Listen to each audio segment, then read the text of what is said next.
Spoilers ahead. Watch out, and take care. The movie begins with Frank Leone working at a garage fixing cars. He's a great mechanic, and loves doing what he does. Sometime later, he is visited by a woman who asks to get her car fixed, and he begins to tease her. It turns out that this is Frank's girlfriend Melissa. They spend some time together, and later on, we see Frank playing ball in the park with some neighborhood children, as Melissa watches happily. He goes over and kisses her. Later, she drops him off at Norwood, where Frank is an inmate. Due to his model behavior, Frank is allowed frequent leaves from the low-security prison. A few years back, imprisoned for a minor crime, Frank had broken out of prison to go see his dying mentor.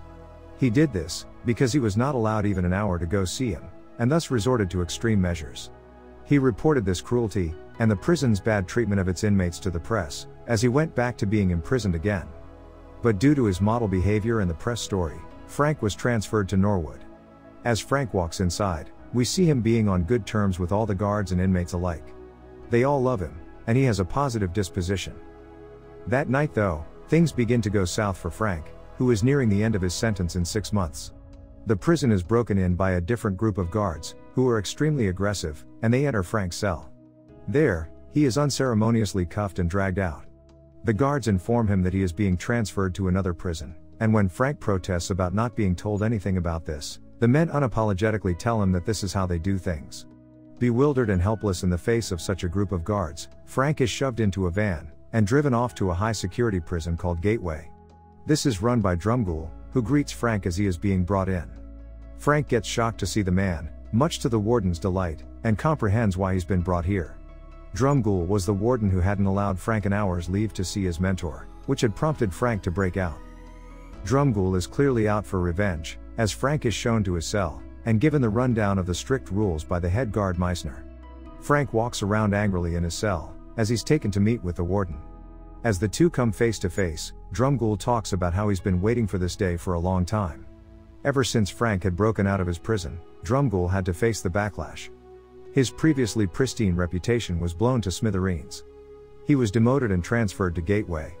While all this was happening, Frank was lauded as if he was a national hero, and Drumgoole blamed Frank for the downfall of his career and reputation. Frank is pissed off at this, and retorts that whatever Drumgoole is going through, it's because of his own actions.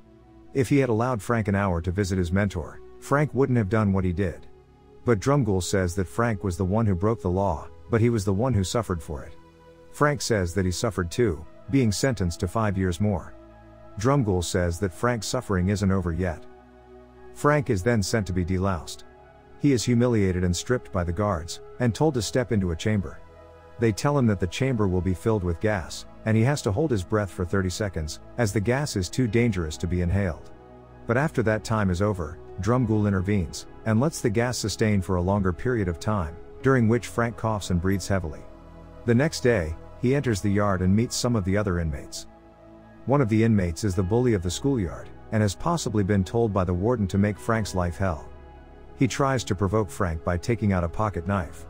But this is seen by a guard called Meissner, who steps in and demands the man to give up the shank.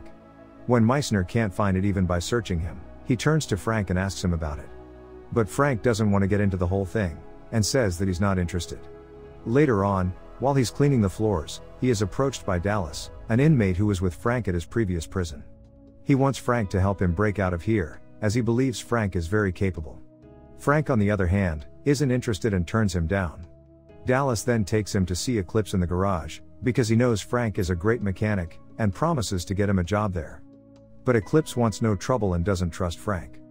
He tells them to get out of there despite Dallas's protests. Later on, Melissa talks to the guards at the reception area. She wants to see Frank, but the guard there tells her she can't, as he's in the general population at the moment. Meissner arrives and tells her that Frank is fine. She demands to know why he was transferred despite being a model prisoner, and he replies that it was just a routine transfer. In the next scene, Frank is seen cleaning a piece of machinery, when Dallas finds him again. Dallas has gotten a hold of some blueprints and has an escape plan. He tells Frank that there is a pipe they can escape through, and then after that climb a smaller pipe to get to the roof. Frank good-naturedly dismisses Dallas's plan, because the pipe Dallas proposes they crawl through, is hot enough to fry them up. During lunch, Frank spots a young unseasoned-looking inmate sitting alone, and joins him along with Dallas, The guy is known as first base, and tells the men that he doesn't want to be a part of their group. Just then, they see an inmate stab another inmate with a knife, and walk away casually. Frank tells first base that the only way to survive this prison is to stick together. One day, Frank and first base are hanging out in the yard, when they are provoked into playing a game of football with Chink and his buddies. Frank is roughhoused, but is otherwise a good player. Watching this play out, Eclipse gets angry at Frank being outnumbered and beaten up by the men, and joins in. The two of them win the game, and later on, a fight breaks out, which is stopped by the guards. This earns Frank Eclipse's respect, and he invites him to work at the garage. When Frank shows up, Eclipse shows him around, and they come across an old Ford Mustang. It's a great car way past its glory, and Frank offers to fix it up. He works hard on fixing the car, displaying his skills and determination, and is also joined by his new friends Dallas, first base, and Eclipse. Together they fix up the car and give it a fresh coat of red paint, and later, celebrate their success. First base and Frank are hanging out in the car, when Frank teaches him to drive, and lets him drive around the garage. But first base doesn't turn off the engine, and drives away and out of the garage and into the yard. There he is ultimately stopped and pulled out, but Frank is the one who gets in trouble, because Drumgoole just wants any excuse to beat the poor guy up. Frank is taken to solitary confinement and tortured for days. He is treated unfairly and beaten by the guards. Meissner gets angry when he finds out what was happening, and berates the guards. He lets Frank out, and even apologizes to him. He takes Frank to his cell, and also gives him Melissa's letters. The letters were not given to him on orders of the warden, but Meissner felt the unfairness of this, and took it upon himself to get them to Frank. When Frank visits the garage the next day, his friends are angry on his behalf. But Frank tells them to cool it, because his sentence will end in 21 days, and he can make it through anything Drumgoole throws at him till then. But Drumgoole has other plans. The warden wants an excuse to get Frank in trouble with more time, so he can extend Frank's sentence, so he allows prisoner Chink, and his bullying friends, to kill first base in the gym. Frank fights and defeats Chink, but he spares Chink's life because he knows that's precisely what Drumgoole wants. Drumgoole, who has been watching this, gets angry when Frank doesn't kill Chink and foils his plan. But one of Chink's men stabs Frank with a shank. While Frank is recovering in the infirmary, Melissa is allowed to visit him. Drumgoole allows her 30 minutes to spend with Frank, but only a few minutes later, a few guards come in to escort her out. Later, Frank is visited by an inmate who was at Treadmore. He tells Frank that he will be released tomorrow, and the first thing he'll do after getting out is rape Melissa. He shows Frank Melissa's picture, driving Frank into a helpless rage. He leaves, and Frank calls out to a guard to let him make a phone call, but he is denied. Enraged and out of options, he goes to Dallas and asks him to help him break out. Dallas tells him he shouldn't do this, as he only has 6 days left of his sentence, but Frank says he does not have that long. Dallas agrees and they come up with a plan. That night, Frank overpowers a guard and runs out of the cells, followed by Dallas. They crawl through a narrow space and come to a crossroad. Frank thinks they should run one way, but Dallas insists they go the other. But Dallas leads Frank into a trap, where Drumgoole is waiting.